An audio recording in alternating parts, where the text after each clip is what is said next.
আজ আমি আপনাদের সামনে একটি হাদিস উপস্থাপন করতে যাচ্ছি যা ইসলামের মৌলিক নীতির উপর ভিত্তি করে। এই হাদিসটি আমাদের শেখায় যে সকল কাজের মূল ভিত্তি হল নিয়ত। এটি আমাদের স্মরণ করিয়ে দেয় যে আমাদের আমল বা কাজের সাফল্য সেই কাজের অন্তর্নিহিত উদ্দেশ্যের উপর নির্ভর করে। আসুন এখন আমরা এই গুরুত্বপূর্ণ হাদিসটি শুনি। সহিহ বুখারী শরীফের প্রথম হাদিসটি সাহাবী উমর ইবনুল খাত্তাব রাদিয়াল্লাহু আনহু থেকে বর্ণিত। হাদিসটির সূত্র নিচে দেওয়া হল। সহিহ বুখারী হাদিস নং 1। নিশ্চয়ই সকল কাজ নিয়তের উপর নির্ভরশীল এবং প্রত্যেক ব্যক্তি তার নিয়তের উপরই ফল পাবে। এই হাদিসটি মুহাম্মদ ইবন ইব্রাহিম আত-তাইমি, মুহাম্মদ ইবন ইব্রাহিম ইবন হারিস ইবন মুত্তালিব থেকে বর্ণিত। এরপর থেকে এটি ইয়াহিয়া ইবন সাইদ, আবু সাইদ আল আনসারী ইয়াহিয়া ইবন সাইদ ইবন কায়েস এর মাধ্যমে বর্ণিত হয়েছে।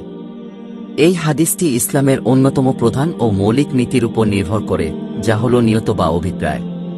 এটি উল্লেখ করে যে প্রত্যেক আমল বা কাজের সাফল্য ও ফলাফল নির্ভর করে সেই কাজের অন্তর্নিহিত উদ্দেশ্যের উপর। এখানে নিয়ত বলতে বোঝায় সেই অভ্যন্তরীণ সিদ্ধান্ত বা ইচ্ছা যা কোনো কাজ করার আগে ব্যক্তির মন ও মস্তিষ্কে নির্ধারণ হয়।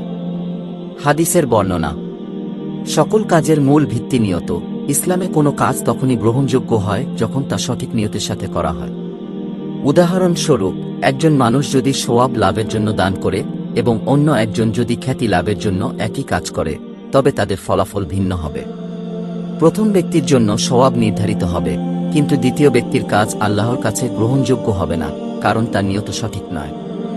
আত্মনিয়ন্ত্রণ ও সত্যিকারের ইবাদত। ইসলামে সকল ইবাদতের মূলই হল আল্লাহর সন্তুষ্টি অর্জনের জন্য করা। নিয়তের মাধ্যমে ব্যক্তি তার আত্মাকে নিয়ন্ত্রণ করে এবং নিজেকে আল্লাহর দিকে নিবেদিত করতে পারে।